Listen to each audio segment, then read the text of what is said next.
Olá, eu sou o Lucas Andrade e converso com a Daniela Calas. A Daniela, ela é advogada humanitária, empreendedora social com mais de 20 anos de experiência em missões humanitárias e projetos de impacto social. A Daniela também é sócia da Avensis Capital e investidoras em negócios de impacto, onde impulsiona soluções inovadoras para transformação ambiental e social. Tudo bem, Daniela? Tudo ótimo, Lucas. Um prazer enorme estar aqui com você, contar um pouquinho dessa minha história. A gente está com essa conversa aqui hoje, essa entrevista, sobretudo por conta de um lançamento, Do né? Você está livro. lançando um livro chamado As Fronteiras do Colapso, é uma Exato. obra que foi escrita junto com a Anália Belisa Belisa Ribeiro, Ribeiro. exato. Então, para a gente abrir esse papo, o público, o leitor que vai comprar a A sua obra, obra, e que vai encontrar lá, o que pode esperar, qual que é a história? eu vou fazer um pouquinho, vou voltar um pouquinho no tempo para te falar como que criou, como que nasceu o livro. Eu me especializei em direito humanitário, então eu fui morar fora com 21 anos, me especializei em direito humanitário na França. E a partir dessa especialização e desse mestrado, eu comecei a atuar em áreas de conflito, não guerras propriamente ditas, mas muito conflitos internos e enxergar toda essa vulnerabilidade. Num primeiro momento, foi totalmente diferente do que eu pensava. Eu não ia salvar o mundo, eu estava muito distante de salvar o mundo. Não sei se o mundo tem salvação, mas eu acho que dentro dessa minha experiência, que já perpassa 20 anos, eu acho que é muito interessante a gente dar visibilidade para essas questões que não estão no nosso dia a dia. Qual que é a questão do livro? A Anália, que é a minha parceira e que também atuou muito tempo na Cruz Vermelha, Ministério Público, com tráfico de pessoas, ela trata a primeira parte a respeito do tráfico de pessoas. Hoje, inclusive, é o Dia Internacional de Combate ao Tráfico Humano. Ela conta exatamente toda a trajetória dela em relação a isso. E eu falo da questão de mulheres e crianças em zonas de guerra. A gente tem uma impressão muito deturpada da guerra, né?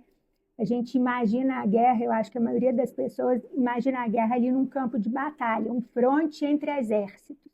E a guerra contemporânea, ela é muito diferente disso. A guerra contemporânea, ela destrói escolas, ela destrói hospitais, ela destrói ela é pautada numa violência sexual muito grande, que é usada como arma de guerra. Então, o corpo feminino ele é usado como arma de guerra, é, é, como, como um genocídio mesmo. A primeira vez que o genocídio, através do estupro, foi reconhecido foi muito recentemente no caso de Ruanda, depois Bósnia, mas é uma tática de guerra. Você mina a força da comunidade através do estupro, uma possibilidade de limpeza étnica e um aliciamento de crianças como soldados, tanto meninas quanto meninos. Então, assim, é um tema muito duro, mas é um tema necessário para que não fique jogado. A gente enxerga a guerra midiática hoje, a gente não enxerga a guerra no campo ali. Então, é um desejo de mostrar um mundo que está esquecido. Então, esse foi o ponto de partida aí, você e a Nália, de trazer isso para o livro, porque vocês tinham a experiência, tinham a vivência, observava tudo isso, essas coisas que não chegam Não no chega. noticiário. A gente hoje acompanha, a gente tem ali a guerra na Ucrânia, a guerra no A Irã, questão da mas Palestina, mas você não sabe o que acontece no real com as pessoas que estão ali. Então, por exemplo, a maioria dessas crianças deslocadas, eu tenho um projeto de adoção de uma criança, por exemplo, essas crianças deslocadas, elas não têm certidão de nascimento, elas inexistem juridicamente. Então, é uma pessoa que não tem casa, não tem família, porque muitas são órfãs, não tem nenhuma perspectiva de vida. A gente está tirando da infância a perspectiva de crescer, de ter um sonho. é muito interessante nessas missões, nesses projetos. Eu pergunto muito para as crianças, é a minha primeira pergunta: qual que é seu sonho? Elas não sabem responder. Imagina uma criança não saber te responder qual que é o sonho dela. Então, é uma coisa muito agressiva que eu acho que a gente precisa entender e, se de alguma forma, fazer isso ser conhecido, sabe? Para a gente, num determinado momento, poder agir de uma forma mais complexa. O direito humanitário internacional ele evoluiu muito como estrutura, mas a aplicabilidade dele ela é totalmente relegada. Ela está nas mãos de questões geopolíticas, de interesses econômicos.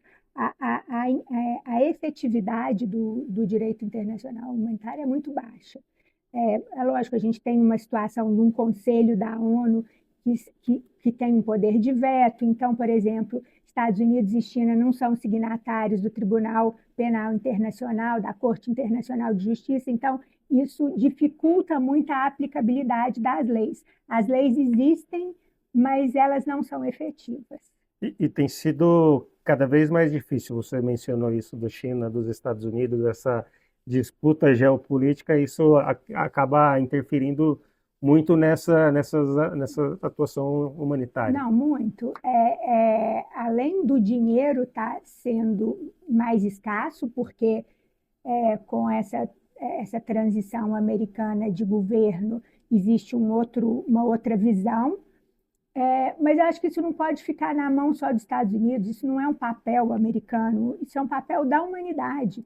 Eu acho que precisa existir uma mobilização de todos. Eu acho que a ONU vai precisar ser reformada, né? A ONU foi criada no pós-guerra em 45 e o mundo mudou demais. A gente está agora aqui falando de inteligência artificial, de cibersegurança e de guerra midiática, né?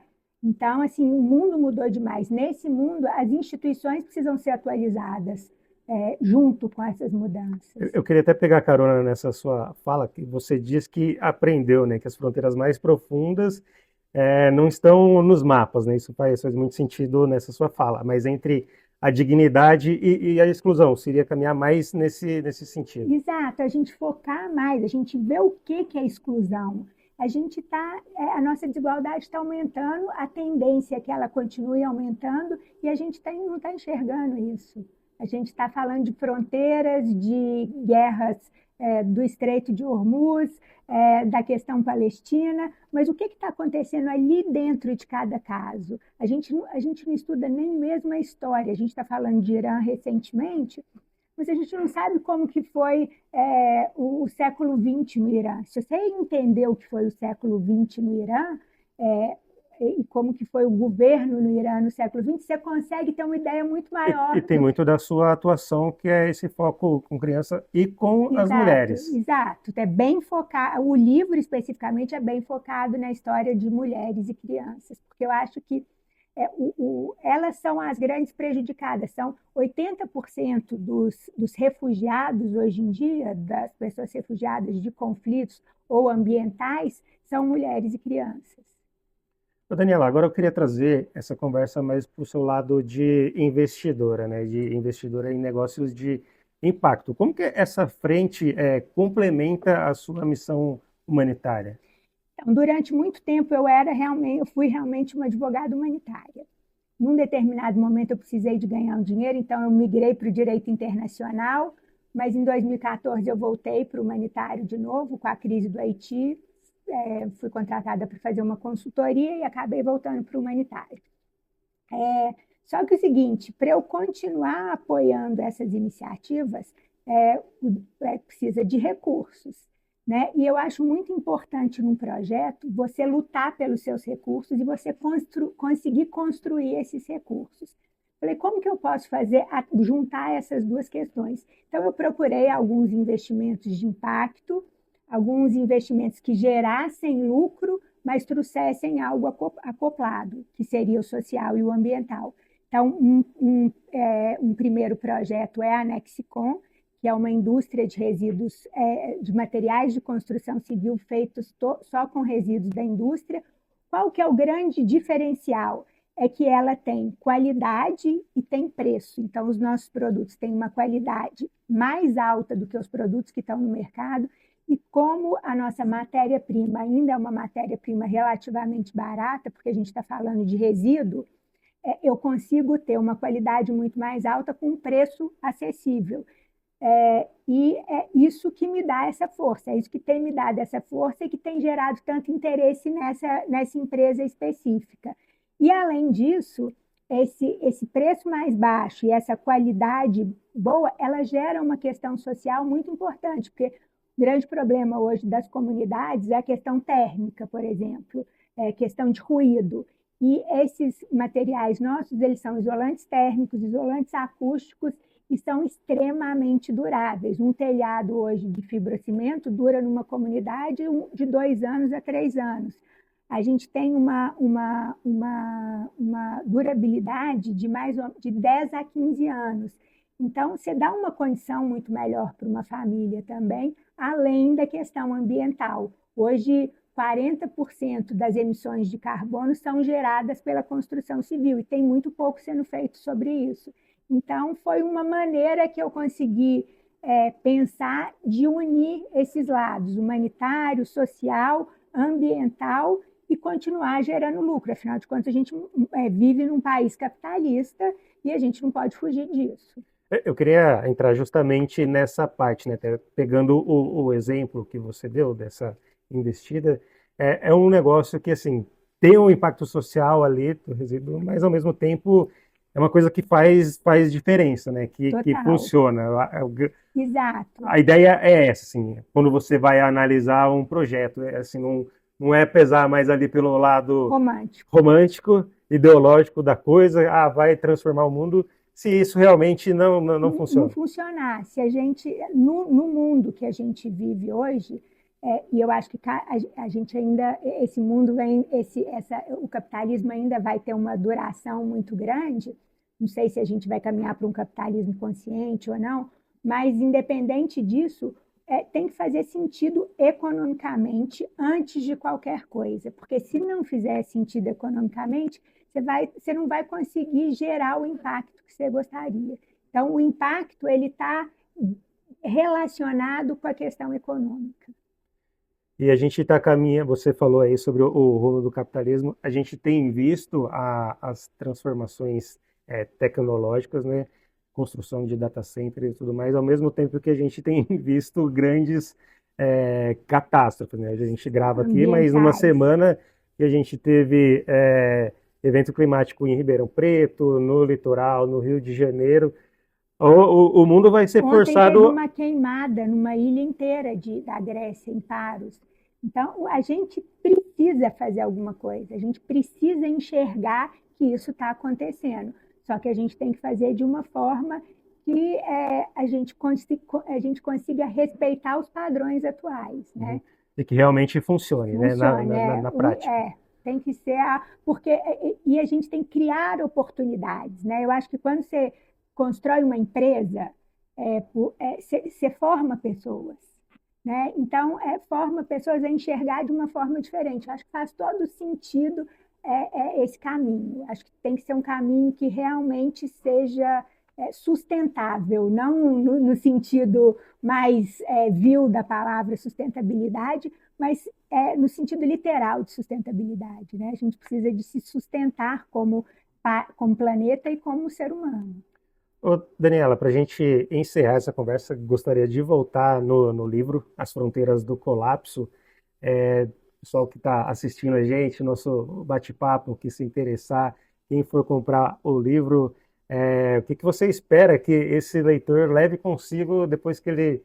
Não vou falar nem depois que ele encerrar ali as páginas, mas Ao no longo, decorrer, porque muitas vezes o livro tem isso, né?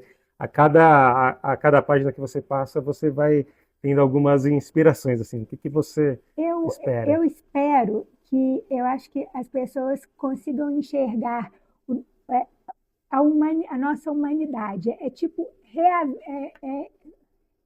reviver a nossa humanidade, porque a gente vem perdendo a questão da humanidade. Então, é você conseguir enxergar o outro e poder fazer algo por esse outro que às vezes está distante, às vezes não está, mas é criar essa humanidade dentro de você, não de forma romântica, mas de forma muito realista e racional.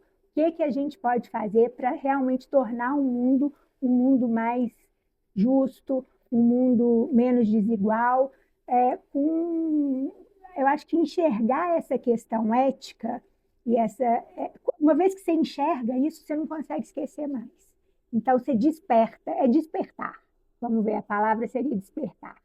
Daniela, muito obrigado pela Obrigada. gentileza e até uma próxima conversa. Até uma próxima. Muito obrigada. Eu conversei com a Daniela Callas. Obrigado pela atenção e até a próxima.